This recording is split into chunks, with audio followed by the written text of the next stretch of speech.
A sua cidade tem muito passarinho? Porque onde eles são numerosos, é provável que as áreas verdes estejam minimamente protegidas, o que é um bom sinal. Fora o espetáculo dos cantos, das cores e da algazarra que algumas espécies costumam fazer quando estão por perto. Cidades e Soluções de hoje abre espaço para esses simpáticos seres alados. Com um olhar atento e uma boa dose de sorte, é possível encontrar na altura dos olhos uma cena como essa em São Paulo. Aqui nessa árvore tem um ninho de sabiá laranjeira e olhando bem de perto, dá para ver que os filhotes estão com mais ou menos uma semana de vida. Nós chegamos agora para visitar um ninho artificial e o casal de araras azuis ficou ali, ó, só tomando conta do filhote. Viu só o que tava perdendo? Não conte para as crianças, mas as cenas do filme Rio, que ficou famoso no mundo inteiro, jamais ocorreriam na natureza. Não só porque as araras azuis não moram no Rio de Janeiro nem passam dias por lá como turistas, mas porque Blue e Jade são de espécies diferentes.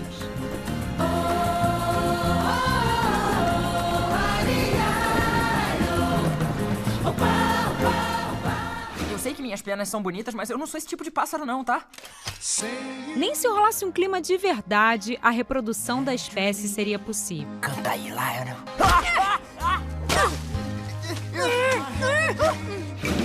Enquanto o Blue é uma arara azul grande, que na vida real seria encontrada no Pantanal, no norte do Brasil e na região das Gerais, Jade é uma prima distante da espécie ararinha azul,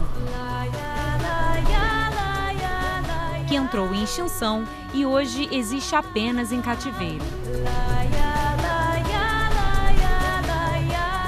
Bem filme mesmo, Mas o Carlos, ele explicou, ele esteve aqui no Pantanal, ele é parceiro da gente aqui no projeto. Ele usou muitas informações do projeto para fazer o filme Rio. E o que ele disse é o seguinte, que a coloração da ararinha azul era muito monocromática e essa aqui ela dava um outro tom. Então por isso que ele misturou as duas espécies, a ararinha e a arara azul. Tem razão. Tenho sim. Na década de 80, a ação implacável de contrabandistas fez a espécie arara azul grande entrar para a lista de ameaçadas de extinção. Encantada pela beleza das araras que ainda restavam no Pantanal sul-mato-grossense e inconformada com a situação, a bióloga Neiva Guedes criou o projeto Arara Azul em 1990. Foi paixão à primeira vista, porque eu me encantei com elas e disse que ia estudá-las para que elas não desaparecessem. Na época não se sabia quase nada a respeito da vida delas na natureza. Quantos ovos que colocavam, quantos filhotes que nasciam, o que comiam. Nos primeiros anos do projeto, Neiva percorria 13 fazendas da região da Inhecolândia e não tinha uma equipe fixa. A cada viagem, ela convocava um amigo. Através de uma parceria, conseguiu um jipe para transitar mesmo nas condições difíceis do Pantanal. Nosso envolvimento inicial com isso foi absolutamente logístico. Foi no fornecimento de materiais, principalmente os veículos, para que eles pudessem fazer esse trabalho, sem os quais isso era impossível e muito oneroso na época. Com isso, depois, houve um desenvolvimento de aparelhamento melhor da própria bióloga, inclusive continuando com a modernização dessa parte de transporte, dessa parte de assistência para eles. E o envolvimento também de outros grupos na comunidade. As aves que antes eram raras tornaram-se comuns na paisagem. Basta observar durante um tempo para avistar um casal de araras riscando o céu num tom de azul mais forte. Normalmente elas aparecem em dupla mesmo e seguem firmes e fortes no lema até que a morte nos separe. A espécie é a mais monogâmica do planeta. Graças ao trabalho persistente de Neiva e sua equipe, o número de araras azuis triplicou e hoje a estimativa é que existam 5.000 aves espalhadas pelo Pantanal do Brasil, da Bolívia e do Paraguai. Mas a maioria está no Mato Grosso do Sul por conta das atividades do projeto. Todos os dias, às 7 horas da manhã, os pesquisadores fazem o monitoramento dos ninhos. Eles sobem, medem os filhotes e tiram fotos. Neiva, conta pra gente mais ou menos o que a gente encontrou agora. Essa situação aqui é uma situação diferente, não é muito né? comum. Não, porque assim, as araras elas põem o ovo de uma forma assincrônica. Não colocam um ovo hoje e o outro logo em seguida. Às vezes demora até 30 dias entre o primeiro e o segundo ovo. Quando os filhotes nascem, que passa de 5 dias de idade entre o primeiro e o segundo, geralmente o segundo não sobrevive. Neste caso aqui, eles têm 2 dias de diferença de idade.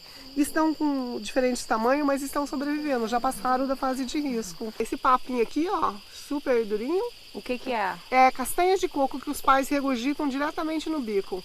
Inclusive, ele tem um cheiro bem característico de coco, ó, que você pode sentir. É verdade. Cheira a leite de coco. E então, a gente encontra no Pantanal, não é muito comum, mas filhote com nanismo, que vai ter um crescimento, um tamanho e peso menor que os normais, mas sobrevivem. Esse é um ninho natural, manejado, que esse ninho, desde 99 ele é cadastrado, só que as araras botavam ovos, eles eram predados, teve filhote que também morreu, e aí com o manejo agora tem tido sucesso. O ano passado já nasceu gavião aí, depois pato e agora as araras. A falta de cavidades grandes nos troncos das árvores, como o mandovi, aliada à perda dos ninhos potenciais por desmatamento ou queimadas, limitavam o crescimento da população de araras. E a solução encontrada por Neiva foi a criação de um ninho artificial. Hoje, dos 120 ninhos da região, metade são ninhos artificiais. Nós chegamos agora para visitar um ninho artificial e o casal de araras azuis ficou ali, ó, só tomando conta do filhote. Enquanto isso, todo mundo aproveita para tirar foto, né?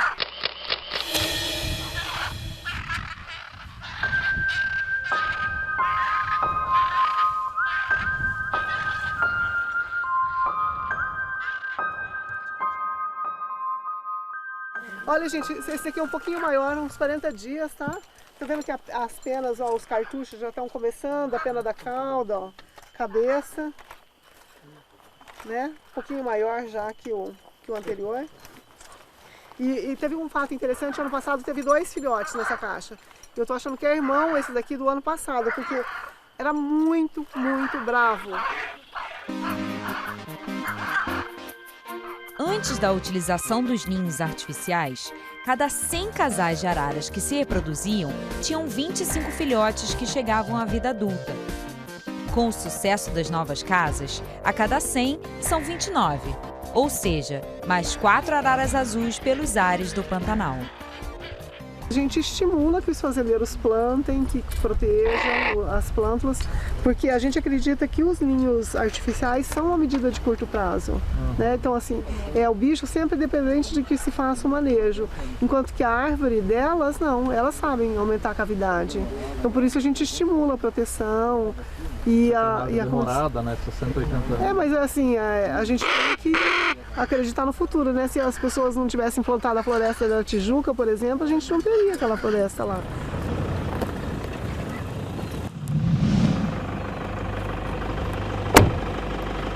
Hoje nós vamos acompanhar então a troca de um ninho artificial e eu vou conversar um pouco com o César. César, por que vocês vão trocar esse ninho? Ele está inviabilizado devido à base ter aquele buraco e corre o risco do ovo ou filhote cair. Já teve algum casal que morou aí? No período reprodutivo anterior, teve um filhote de arara azul. Esse trabalho é mais ou menos feito de quanto em quanto tempo, assim? Depende da necessidade. Se o ninho está com desgaste como esse, nós temos que trocar.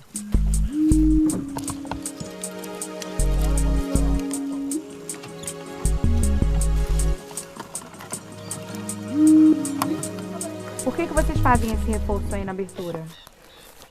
Porque a gente sabe que ela belisca.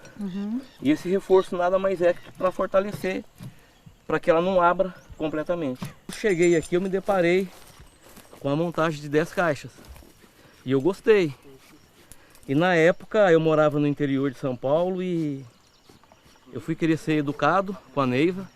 e me ofereci para trabalhar, e ela acreditou. Aí vim para ficar 30 dias, estou aí há quase 16 anos.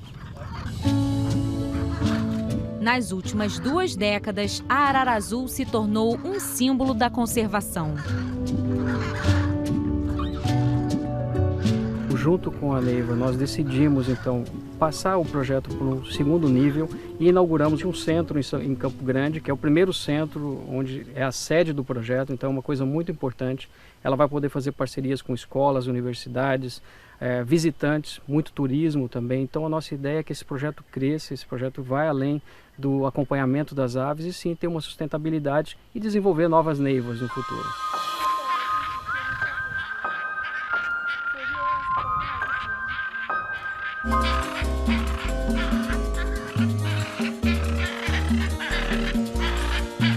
Eu acho que é muito prazeroso também ver o envolvimento da população humana local, porque eu não vim aqui e fiz só um trabalho, eu consegui cativar as pessoas para que também se envolvessem com a conservação.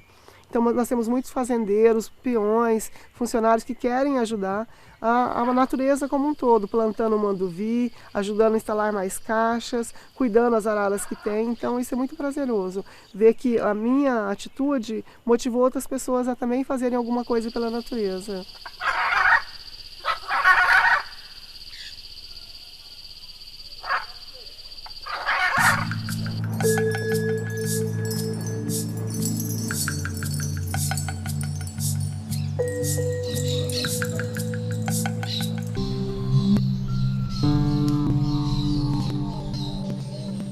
O som vem da copa das árvores. Espécies nativas e exóticas atraem belos e afinados moradores.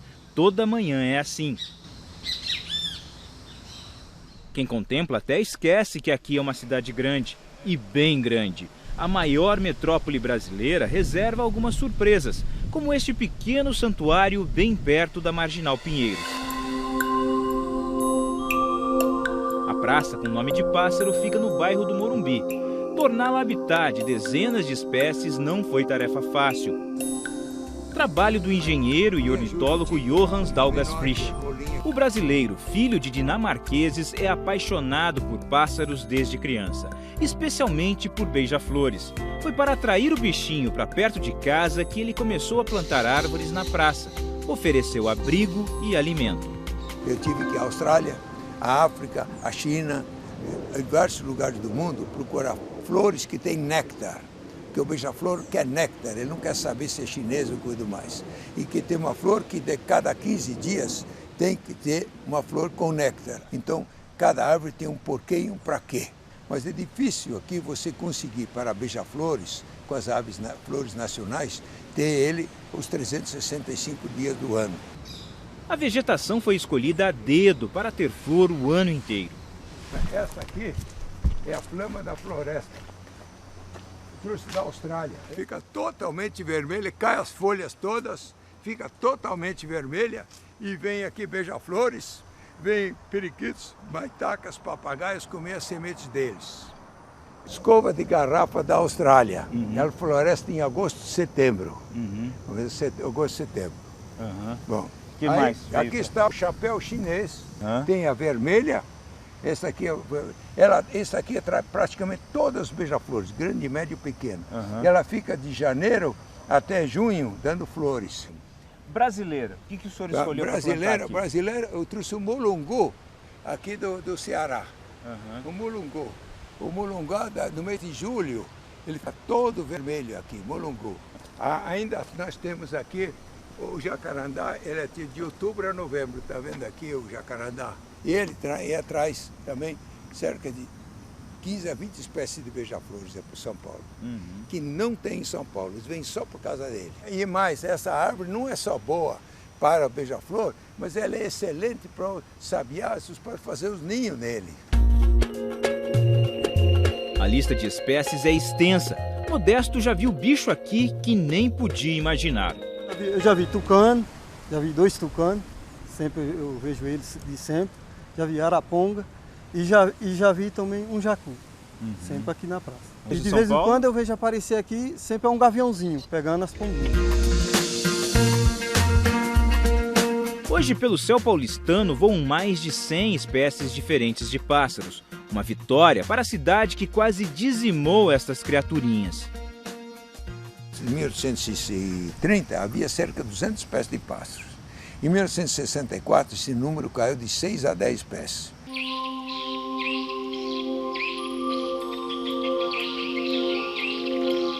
Hoje vivem quantas espécies de pássaros? Aqui chega a 150. Se você pegar os parquinhos aqui embaixo, esses parques, junto tem. Mas nas casas em si, você chega a 80 espécies.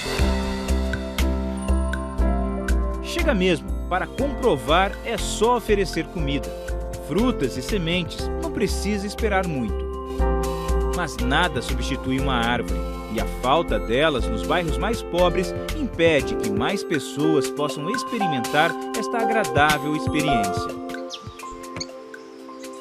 Veja essas construções de casas populares do governo federal, estadual, municipal.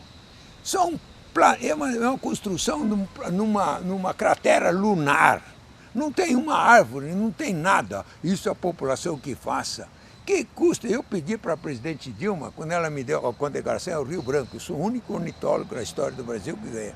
Eu pedi pessoalmente para ela, senhora presidenta, que ela não gosta que chame presidente, presidenta, pelo amor de Deus, ordene para esses pessoal que constrói a Minha Casa Minha Vida, entregue a casa com uma moreira, uma pedreira, não custa nada entregar a casa para isso. Assim essa população, quando vai nascer, vai ouvir. Você vê a nova geração, não ouve nada. Você tira a poesia do brasileiro.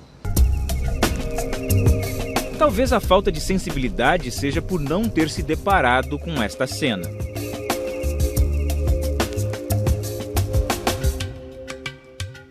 Com um olhar atento e uma boa dose de sorte, é possível encontrar na altura dos olhos uma cena como essa em São Paulo. Aqui nessa árvore tem um ninho de sabiá laranjeira. E olhando bem de perto, dá para ver que os filhotes estão com mais ou menos uma semana de vida. Mais uns 7 dias eles devem estar prontos para voar. É a renovação da vida no meio do ambiente urbano. Mas o sabiá também teve que se adaptar à vida na cidade agitada. O pássaro ganhou um hábito noturno. É comum ouvir na capital o canto da ave no meio da madrugada. O São Paulo inteiro reclamava, não posso dormir com isso. Se você pegar as diversas entrevistas nas diversas televisões, você vai ver que o pessoal reclamou. O secretário do meio ambiente do passado, ligou para mim, telefonou, doutor Dalgo, o senhor que conversa com os passarinhos, eu não converso com passarinho nenhum, eu observo eles. Você não pode falar com eles, ir lá ver com eles, para eles não cantar tão cedo, cantar um pouquinho mais tarde. Significa então que reocupou, os pássaros reocuparam a cidade grande. Exatamente, e reclamou feio, viu? Mas o canto num horário inconveniente é justificável. Ele é obrigado a cantar nas 3 horas da madrugada, 1 hora seguida, assim que o passarinho nasce, para o filhote aprender a voz dele. Não pode o outro saber ensinar besteira para ele. Mas, e essa hora, o homem de gato está dormindo. Ele não sabe onde está o ninho. De dia, ele canta longe do ninho. Para ele não descobrir isso, não. É uma semana só. É uma semana, e nessa semana o sabiá chega a ponto, em uma semana ele cria pera maiorzinho, não dá para ele comer. Então é uma semana de vida ou morte. A natureza é mesmo sábia, como ensina o sabiá. E também nos surpreende. Se na manhã que passamos observando os pássaros na pequena praça não apareceu nenhum beija-flor, não quer dizer que eles não frequentem o local. Muito pelo contrário. Christian, filho de Dalgas, flagrou vários aqui. Um em especial. O seu primeiro livro, juntamente com seu pai, já tem mais ou menos 20 anos que foi editado, e tem uma foto belíssima de um beija-flor. Onde você foi tirar a foto desse beija-flor? Aqui nessa praça. Era um dia de eleição, estava sossegado e tentei fotografar uns beija-flores aqui na sálvia, né? E veio um beija-flor, tesoura, com um pouco de pólen de romã no pescoço.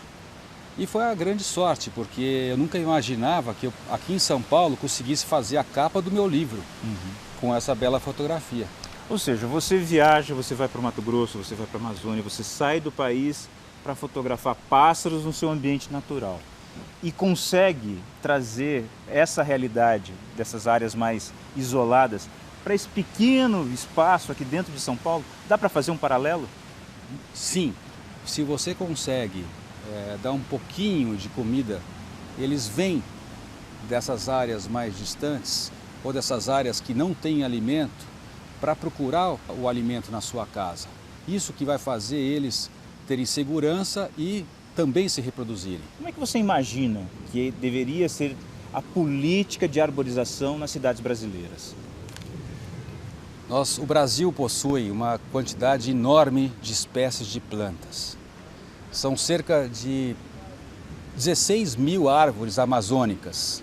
50% dessas árvores são predominantes. Ou seja, se a gente pegasse 80 mil espécies de árvores e selecionássemos essas árvores que dessem frutos uma vez por mês e plantássemos nas cidades, nós conseguiríamos fazer com que todas as aves que estivessem ao redor das cidades pudessem também vir nos visitar e se alimentar desses frutos. Isso é muito importante, porque as crianças, elas precisam conhecer os pássaros, escutar o som delas, e elas vão se tornar mais felizes, porque a natureza é o fundamento de nossa existência. As crianças, elas são o nosso futuro. Então, se nós proporcionássemos essas cores das flores e os frutos das árvores, com certeza a cidade seria muito melhor. Dá para acreditar que ainda tem gente por aí que se diverte caçando passarinho para colocar em gaiola ou comercializando animais silvestres? A melhor maneira de combater esses crimes é denunciando quem faz isso. Saiba como fazê-lo acessando as informações em nosso blog. Até a próxima.